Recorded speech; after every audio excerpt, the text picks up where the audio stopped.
Olá, seja bem-vindo, seja bem-vinda. Nós estamos aqui iniciando mais um bate-papo, mais uma live. E hoje nós vamos fazer algo que eu acho que é bastante interessante. Eu diria o seguinte, nós vamos aumentar um pouco o nível de consciência daquilo que a gente faz, certo? Eu só estou acabando de ver aqui a questão do som. Só estou vendo aqui a questão do som, que eu estava falando aqui sem som. Só testando o som. Deixa eu ver se o som voltou aqui. Voltou, acho que voltou. Pronto, então está resolvido. Eu já estou percebendo aqui que o som já está saindo. Então a gente já pode dar continuidade ao nosso trabalho. O que nós vamos fazer hoje? Eu diria para você que nós vamos fazer uma análise, certo? Que eu acho que é mais ou menos aquilo que às vezes pergunta, mas como é que funciona esse negócio de... Como é que funciona na hora de ver, quando eu falo assim, olha, você, empreendedor que está no vermelho, tá? Como é que você faz para recuperar o caixa e voltar ao lucro em até 90 dias, tá? Então, fico do seguinte, mas será que é possível fazer isso? Ou, tá bom, então deixa eu te mostrar como é que eu trabalho hoje. E eu vou mostrar, não que eu vou colocar muito número, nada. Na verdade, eu vou mais direto ao que eu acho que é aquilo que você quer, certo? O que eu vou fazer é isso. Já que meu propósito é esse, né? Eu ajudo empreendedores no vermelho a recuperar o caixa, voltar ao lucro em até 90 dias, que é o que eu percebo pela minha experiência que é possível. Lembrando que a minha experiência veio de, em princípio, 20 anos administrando 4 empresas, certo? Principalmente o foco era o financeiro, que eu sempre fui muito ligado a essa parte, certo? O econômico financeiro. E depois, desde 2013, até a época da pandemia, principalmente, até o ano passado, nós estamos em 2026, até 2025, eu estava bem ativo também em consultorias no Sebrae, certo? Então, pego essa experiência, certo? E coloco à disposição. Lembrando que hoje, na verdade, eu já faço aquilo que seria a segunda etapa. A segunda etapa de quem empreende. Primeiro você constrói alguma coisa e depois você passa a cuidar das coisas que você construiu. Então, primeiro eu fiquei com 4 empresas, na verdade, até ter uma quarta que Fazenda ela nasceu depois, mas primeiro a gente produziu o dinheiro e depois a gente aplicou o dinheiro. Então, hoje eu cuido das coisas que os negócios me proporcionaram, que é justamente, eu imagino, que é a fase que você está aqui. Aqui, vamos dizer assim, eu não estou ensinando a cuidar do dinheiro já acumulado, eu estou ensinando como é que faz para ter condição de ter um dinheiro e um dia tê-lo acumulado, certo? Talvez até numa outra oportunidade eu possa até colocar uma atualização para a gente conversar sobre isso. Mas o nosso assunto agora é sobre como é que faz para algum dia ter alguma coisa, tudo para você poder, por exemplo, pegar aí, através do empreendedorismo, você conquistar a sua liberdade financeira. Eu acho que é basicamente seria essa a sequência. Tá? E hoje eu vou mostrar para você justamente algo que eu faço, né, que eu acho que é interessante eu comentar aqui, que é o seguinte, acredito que se eu falasse direto já, mostrasse aqui os dados que eu tenho, talvez não seria tão atrativo, certo? Porque uma das coisas que eu acho que acontece quando é coisa de internet, né? Isso é muito bom para ser verdade. E eu concordo perfeitamente, certo? É claro que às vezes eu fico pensando, poxa, mas esse cara, você vai lá no meu Instagram, Facebook, TikTok, YouTube, LinkedIn, certo? Aí você vê que punhado de vídeo, todo dia. Parece, mas tem alguma coisa aí que deve... E outra coisa, que na hora que a gente fala, acredito que a gente passa uma certa mensagem, né? E eu acredito que a mensagem que eu passo, certo? Pelo menos pelo que eu percebo, tem atraído certas pessoas que têm negócio. Da mesma forma que espanta quem não tem, atrai quem tem. E basicamente isso que me interessa. Bem, a gente poderia analisar níveis de consciência. Eu sei, por exemplo, quando eu pego e falo assim, olha, o vermelho, Olha, você, empreendedor que está no vermelho, eu fui lá no nível de consciência daquilo que é o seguinte: poxa, eu estou nessa situação, certo? Ou eu estou próximo dessa situação e eu não gostaria de estar nessa situação. Então, o que eu fiz nesse momento? Eu fui lá no nível de consciência mais geral e eu peguei uma dor grande que é a dor de não ter dinheiro, certo? É uma forma de comunicar com as pessoas. A gente começa a comunicar com aquela dor que é mais forte, certo? Outra coisa também, eu não posso contar para qualquer um que eu estou com essa dor. Por quê? Porque seria como se eu estivesse confessando, certo? E empreendedores não gostam de confessar um problema que eles têm. E eu falo isso porque eu também sou desse jeito, certo? Hoje até muito mais aberto tudo, né? Mas tinha uma época que parece que a gente tem que mostrar que a gente é bom demais. Mas tudo bem, vamos seguindo o barco. Tá bom. Qual que seria um outro nível de consciência? O que ele faz afinal? Como é que ele... Porque só fica falando, então hoje eu vou mostrar para você uma análise. Vou mostrar para você uma análise para que você entenda como é que eu trabalho, certo? Então eu vou descer o nível de consciência. Na hora que eu passar para essa análise, é mais ou menos assim, ó, se for alguém que, tipo alguém da CLT, que de repente às vezes eu falo alguma coisa que motiva, essa pessoa, eu imagino que é uma tendência natural dela, não. Começou a aparecer umas outras coisas aí que não tem nada a ver comigo, certo? Porque às vezes está querendo procurar um emprego e aí percebe que não tem nada a ver, e aí eu vou descer. Só que se você está precisando daquilo que eu posso te ajudar, certo? Você vai começar a entender como é que funciona, como é que eu trabalho. E vai, tá, então achei que o negócio era diferente. Não, então aí você vai entender, certo? E mais na frente, certo? Você vai perceber que a gente vai caminhando para resultado, certo? E o resultado seguindo aquele padrão, o padrão de 90 dias. Nós vamos seguir esse padrão, o padrão de 90 dias, tá? Então, eu vou passar aqui, certo, para o meu material, tá? E a gente vai continuar aqui em frente. Pois bem, então eu vou passar para essa, né? Aqui eu vou pegar e mostrar para vocês o que eu preparei para hoje, tá? Então eu vou pegar, vamos ver se não vai travar, porque às vezes acontece de travar, quando é feito ao vivo, às vezes acontece isso, então espero que não dê problema, mas se der também não tem problema não, a gente resolve, né? Uma coisa que eu já percebi é que eu não apavoro também, eu já apavorei demais, e hoje eu não apavoro, eu acho que eu estou até falando longe do microfone, então se eu falei você não perdeu nada, porque eu ainda não comecei a apresentar. Então é o seguinte, o que eu vou fazer aqui? Eu vou mostrar uma análise que eu fiz, certo? Uma análise que eu fiz. Essa análise aqui é uma análise onde eu estou analisando, é a segunda análise. Como eu falei, lembra que eu falei? Você, empreendedor que está no vermelho, certo? Então eu te ajudo a recuperar o caixa, ter o caixa na mão, voltar ao lucro em até 90 dias. Isso aqui seria uma análise de 60, certo? Então já foi feita a primeira análise, agora nós vamos para a segunda análise, certo? Então, e é isso que eu vou mostrar para vocês, o que eu faço quando eu vou fazer uma análise, tá? Então vamos lá. Eu vou pegar e passar aqui para, acredito, eu estou seguindo aqui pelo retorno, porque às vezes pode ser que eu coloque a transparência e, às vezes, até eu posso ter mais habilidade de outras coisas do que com tanta tecnologia que, às vezes, precisa hoje para trabalhar na internet. Mas eu já percebi pelo meu retorno aqui, que eu tenho um notebook aqui do lado também, já estou vendo eu lá trabalhando, então, portanto, funcionou muito bem. Então, tá bom.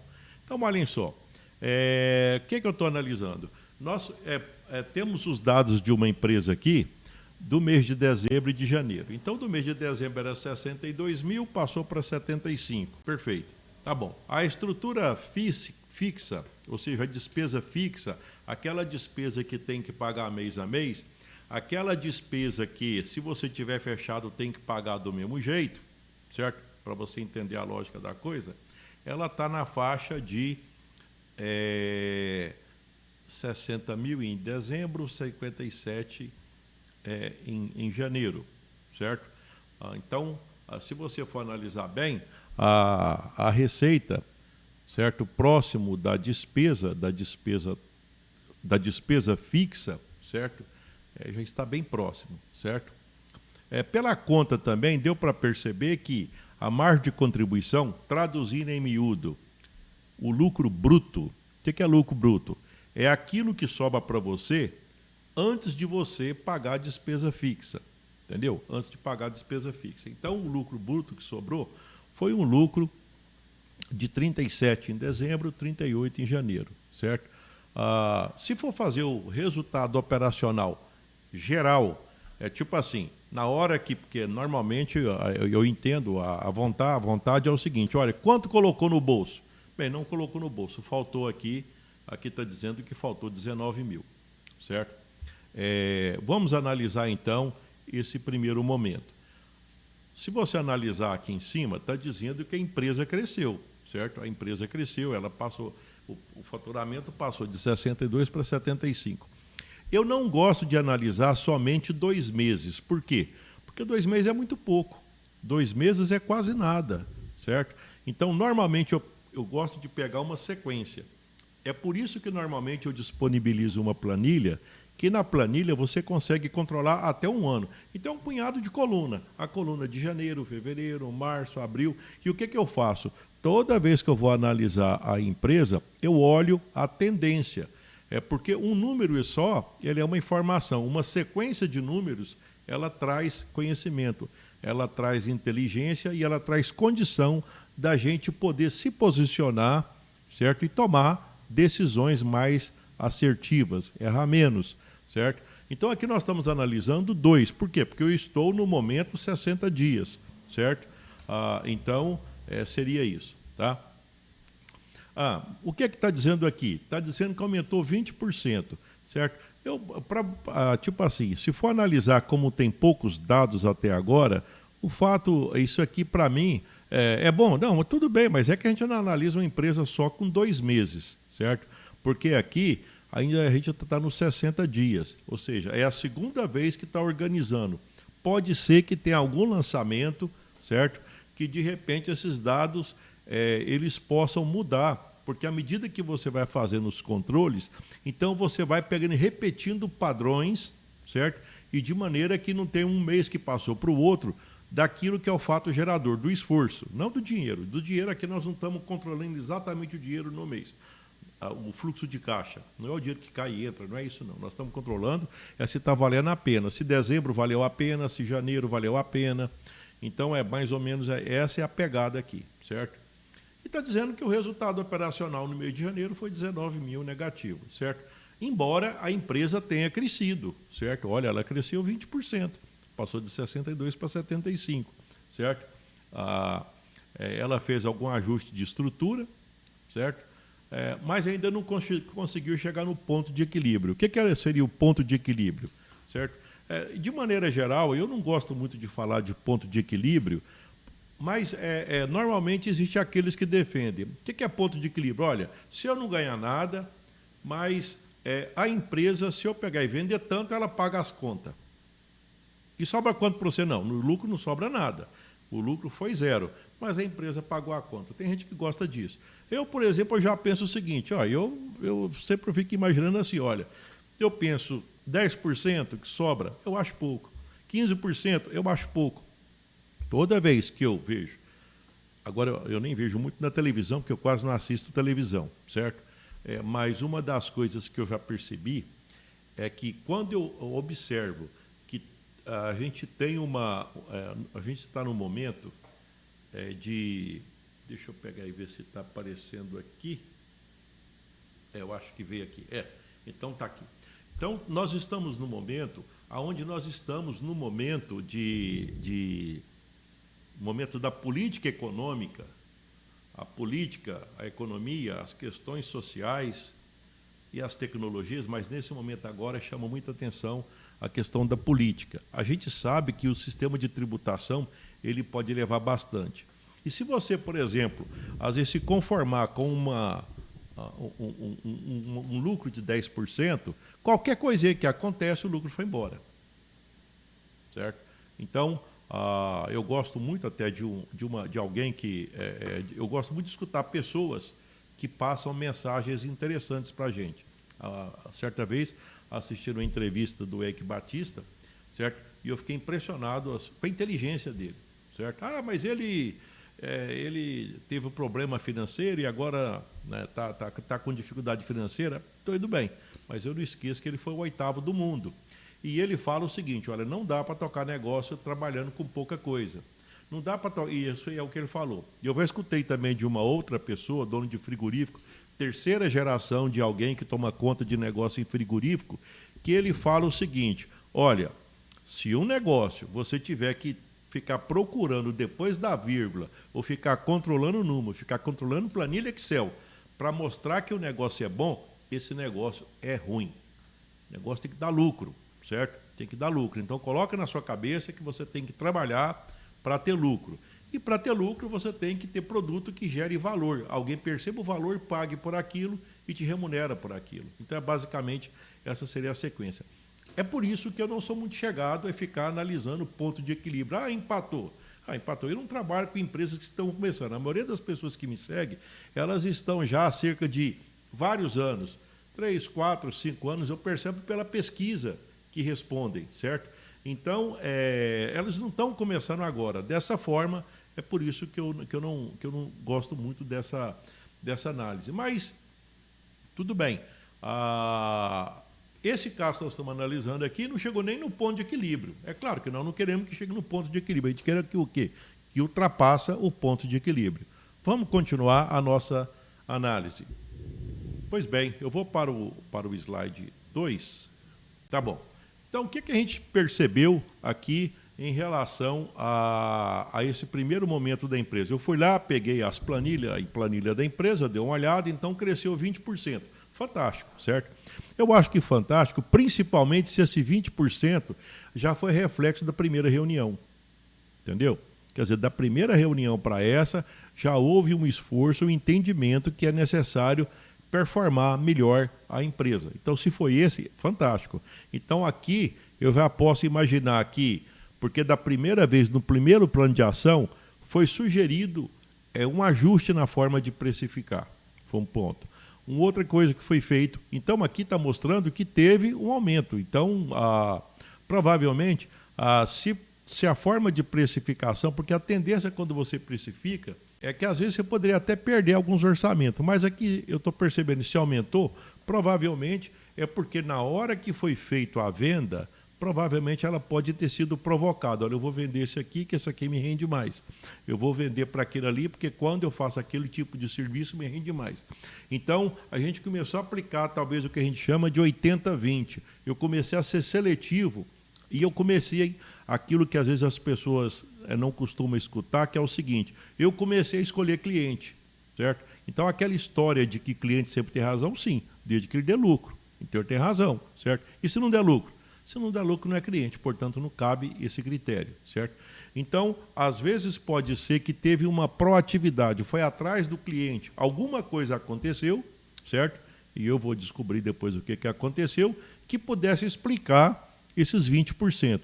Eu acho que já foi mérito, certo, do empreendedor. Então, ele já proativamente conseguiu performar melhor, aumentou. Uma outra coisa também é que o custo cresceu menos que o faturamento. Porque existe uma relação que é o seguinte, quanto você precisa para produzir tal coisa, certo?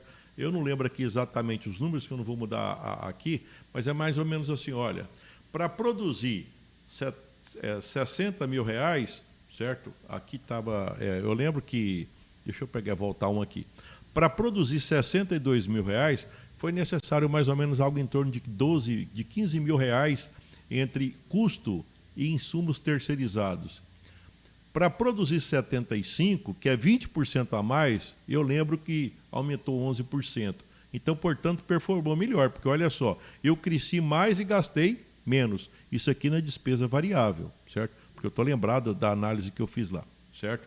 Então, e a margem bruta, certo? Ela performou melhor. Entretanto, nós temos que lembrar que nós temos uma despesa que ela está ainda que precisa ser refletida, porque a despesa ela está muito grande frente à receita. Aliás, quando se fala a respeito de performance de empresas, quando se fala a respeito de performance de empresas pequenas, certo? Às vezes eu erro a pontaria aqui, mas eu vou... essa aqui parece que está nublado lá no fundo, eu vou passar para isso de cá. Tá? Às vezes, quando se fala de performance de empresa pequena, sempre eu gosto de fazer essa reflexão, que é o seguinte: um dos elementos que mais provoca problema e que normalmente leva à quebradeira de empresa pequena é o tal do custo fixo. O custo fixo, ele é porque uma empresa pequena, de maneira geral, ela tem dificuldade, a maior dificuldade que a empresa tem é justamente em controlar o custo fixo. Quando eu participava de um encadeamento produtivo, olha só, quem participava era uma usina hidrelétrica. A usina hidrelétrica ensinando empresas pequenas a trabalharem, certo? Às vezes até, inclusive, eu já pensei o seguinte: para que uma empresa tão grande, por que ela não faz tudo? Vou te dar alguns exemplos. Restaurante, então eles pagavam terceirizado o restaurante para eventualmente funcionário. Eles pagavam terceirizado para tomar conta das beiradas do rio, porque eles usaram a usina hidrelétrica, então ela fechou e ela tinha que proteger a fauna e a flora. Então, para proteger, para colocar cerca, para evitar que o gado avançasse sobre a represa, controlar os pescadores e os caçadores, certo? E você falava assim: mas então eles têm quantos funcionários? Nisso nenhum funcionário. Mas por que então que eles terceirizam? Eu te falo por quê. Porque existe até uma expressão que é o seguinte: é carne de pescoço. Se fosse tão fácil controlar, se fosse tão fácil ganhar dinheiro com isso, eles mesmos fariam, certo? Então, na verdade, quem é pequeno naquele segmento, eu lembro que, olha, se você aprender a garimpar carne de pescoço, você vai ganhar muito dinheiro. E eu lembro que teve gente que ganhou e está ganhando com esse projeto, está ganhando muito dinheiro, certo? E não está insatisfeito, não. É claro que ele não ganha igual a usina. Certo? A usina, eu lembro que na época lá, parece que para fazer foi 1 bilhão, inclusive financiado, certo? Só que é uma estrutura que é diferente. Então, os pequenos, eles entravam e faziam as terceirizações, certo? E a usina exigia o quê? Que eles tivessem capacidade, que não dependessem só dela, mas que quando precisasse dela, ela ia pagar muito bem, certo? Mas aí, então, eu lembro que a gente era convidado a analisar olha o custo fixo desse pessoal. Olha o custo fixo. E o que vocês estão vendo aqui nessa análise que eu estou fazendo é uma reprodução. Porque, normalmente, o custo fixo tem a tendência de crescer, mesmo que o faturamento até seja interessante. Mas, para pequenos empreendimentos, na hora que eu olho uma análise, eu já vou direto no custo fixo. É impressionante como as despesas fixas elas crescem, certo? Aquilo que você tem que pagar todo mês. É tipo assim, não, se você não vender nada, vai ter que pagar. Aquilo que você tem que pagar é a despesa fixa, certo? Então, essa aí talvez seja um dos maiores problemas dos pequenos negócios. Vamos continuar lá a nossa análise. Bem, então, continuando aqui, houve redução do Prolabore. Redução do Prolabore, o que significa isso? Interessante, porque quando a empresa está passando dificuldade, existe a necessidade de fazer um ajuste do Prolabore. Uma das questões que eu acho que é interessante é o seguinte: todos montam a empresa, certo? O propósito é tipo assim, é viver da empresa. Só que tem um detalhe: às vezes a gente tem que ver qual que é o momento em que a gente pode desfrutar disso aí, certo? Por exemplo, eu tive empresas por mais de 20 anos. Durante muitos anos, ao invés de, por exemplo, eu comprar um carro novo, eu comprei estoque. Ao invés de fazer muitas coisas, eu fui fazer prédio. Eu fiz prédio para que eu pudesse me estruturar, certo? Então, é claro que nem todo mundo tem que seguir isso aí. Eu estou dizendo o que eu fiz, certo? E pessoas que seguem esse raciocínio, certo? De maneira geral, depois de um certo tempo, elas têm uma estrutura melhor. Então, eu diria que é o seguinte: na hora que eu fiz a análise, a gestão evoluiu, certo? E uma outra coisa é que os números agora, eles estão mais próximos da realidade, porque isso aqui já é a segunda conferência e aqueles negócio de lançar, às vezes lança no local, lança no outro, e de repente a gente tem que padronizar Porque é tipo assim, será que vendeu foi isso mesmo? Será que não teve lançamento errado? Então a gente vai padronizando. Isso é natural na hora que você passa a controlar uma empresa. Pois bem, vamos para o próximo. Uma coisa que chamou a atenção foi que tem uma comissão de 12,2% comparativamente a 75%, certo? Tipo assim, mas qual é que tem problema de pagar 12%? O problema é o seguinte, é que quando você paga 12% sobre o bruto, significa o seguinte, que você ficou com, se é 100%, 12% significa que vai dar, até eu vou fazer essa conta aqui, eu penso uma pessoa que tem, depois que inventar a calculadora, a gente não precisa sofrer, né? Então, olha só, você passa para alguém 12,2% e você fica responsável de fazer todo o trabalho, de atender o cliente, de colaboradores, da estrutura daquela despesa fixa com 87,8%. Então, essa comissão aqui me chamou a atenção. E essa comissão ela está sendo paga em um momento de baixa venda. Porque poderia ser essa comissão no momento de alta renda. Não, então nós vamos começar com tanto por cento e à medida que você for produzindo mais, já que a comissão deve ser sobre venda, então depois de tanto de venda, a partir disso você vai ter acesso, que normalmente é assim que funciona, né? As comissões, a gente pode ter, quando trabalha com vendas, é o seguinte, não, se for para vender pouco, então a comissão é menor. Agora, se você conseguir vender mais, porque aí você consegue diluir o custo fixo, entendeu? Então aí a estrutura fica melhor. Teve algum detalhe que chamou também a atenção, é porque no dezembro não foi lançado o Simples. Acredito que foi pago, tudo junto, no mês seguinte, certo?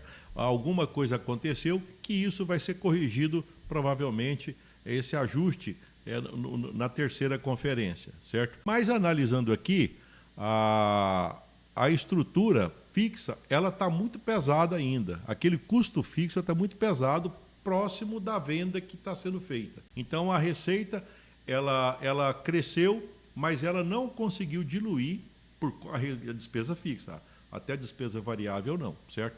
Então, quer dizer, tinha que ter vendido mais para sustentar aquilo. Ou corta a despesa fixa, ou então vende mais, certo? Então, o modelo atual, como está dizendo aqui, não escala o lucro na mesma proporção da escala da venda, certo? Quer dizer, vendeu, mas a despesa está grande porque teve despesas que cresceram bastante, certo? Ou que elas representam pessoalmente bastante, né? Essa comissão foi algo que chamou a atenção, certo? Porque às vezes as pessoas falam, não, mas eu pago... inclusive isso acontece também com relação àquelas maquininhas, cartão de crédito. Não, mas eu só pago 7%. Vamos imaginar uma proporção de 7% do cartão de crédito. Aí você paga 7%, eles não fizeram nada, ganharam 7%. E você vai fazer tudo e ficar com 93%, pega uma conta garantida de banco aí de 4%, 5%. Quer dizer, eles pegam de repente 5% do bruto seu e você fica com 95% para fazer tudo e correr risco, certo? Então, na hora que você passa a analisar, a fazer esse tipo de reflexão, aí você já começa a entender por que eu falo que eu ajudo quem está no vermelho, certo? A recuperar o caixa, voltar ao lucro e até 90 dias, porque vou mostrar isso. É isso que eu estou te mostrando. Eu estou te mostrando que desse jeito a conta, certo? A conta não vai fechar. Bem, continuando então.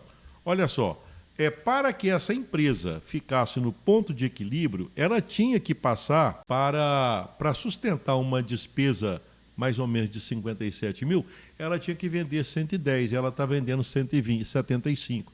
Então, olha só para ela poder empatar, ela precisaria estar vendendo 110 mil reais, certo? Então, aqui a gente já vê que é o seguinte, certo? Seguindo aquela mesma sequência que eu peguei e falei, né?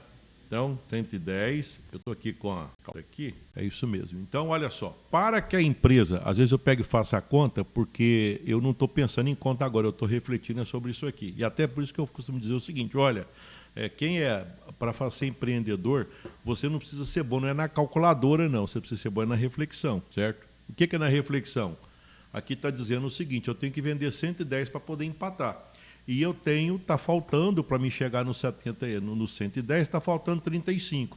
Então é mais ou menos assim, para mim poder empatar eu tenho que chegar no 35, se eu não for mexer na estrutura de 57, certo? Se eu não for mexer, então eu tenho que vender mais. Então aí está, vamos dizer assim, aquela situação, aquela pressão no empreendedor. Ou você vende mais, ou você gasta menos. Ficou claro isso? E eu vou te falar uma coisa, sempre os empreendedores, eles estão de alguma forma sob pressão, certo? Aqui eu estou mostrando um caso, certo? Estou mostrando um caso, mas isso é o seguinte, sempre empreendedores eles estão sob pressão. E uma das coisas que eu acho que é importante destacar empreendedor sob pressão é que eu vou te falar uma coisa, isso é para todo mundo, viu? Não é só para você não, certo? Qualquer empreendedor, ele sempre vai estar sob pressão, certo? Que assim funciona, tá? Então, não, mas eu não gosto disso. Não, não é para você gostar, não, é assim, ser dono é isso mesmo, ser dono é para perder sono, é para ter pressão, você tem que suportar, só que tem um detalhe, certo? Teve até um dia que eu estava passeando em Beverly Hills, em Los Angeles, estava passeando com meu filho, e nós fomos ver as mansões lá. A gente foi em Hollywood e depois nós saímos passeando lá por Beverly Hills. E aí aquela conversa vai, conversa vem, né? E andando lá, a gente alugou um carro lá e estava passeando. E em determinado momento eu soltei essa, olha, tudo que você está vendo aqui, ó, ninguém é funcionário. Aqui tudo é dono de negócio, certo? Então, e se engana achar que lá pode ter alguém que você conhece, que é um ator famoso, alguma coisa assim. Mas também, percentualmente, eles são percentualmente pequenos, certo? O percentual grande das pessoas que estão lá, eles até nem são aquelas pessoas que a gente conhece, que é uma das coisas que normalmente empreendedores bem-sucedidos, nem sempre eles ficam ostentando, mostrando, isso não faz parte, certo? Apesar de que parece que tentam passar isso para a gente, certo? E para mim foi uma surpresa quando eu li aquele livro O Milionário Mora ao Lado. Aí eu descobri o que era milionário. Eu falei, nossa senhora, eu achava que milionário era outra pessoa. Eu achava que era aquele cara que fica num carro zero, que fica não sei o quê, e que depois passa uns tempos até... Não sei. Então, tem. É raríssimo. Mas o que eu quero dizer é o seguinte, empreendedor é assim mesmo, é pressão, certo? Agora você tem que aprender a trabalhar com pressão. E é por isso que você tem que aproximar de outros empreendedores, porque eles te ensinam como é que você suporta pressão e como é que você faz as coisas. Porque se você deixar o seu coração, imagina só, você está numa empresa, onde você está com a folha de pagamento lá em cima, você está com a despesa fixa lá em cima e não está vendendo, já imaginou se de repente você resolver abrir seu coração e não atacar a despesa? O dono da Ambev, por exemplo, toda vez que ele comprava aquelas cervejarias, a primeira coisa que ele fazia é passar o bisturi nas despesas. E depois que estruturava, ele então ia ver a parte de venda, certo? A parte que aí é risco, certo? Porque você fazer alguma coisa que você nunca fez, aí já é mais risco, certo? Mas fazer aquilo que você sabe fazer, do tamanho que você é, e só cortar para trás, e cortar aquilo que não afeta o caixa, porque você nunca corta, é mais ou menos o seguinte, se eu tivesse que cortar um pedaço do corpo assim, para poder para o corpo continuar melhor, eu ia cortar a unha, que não faz falta.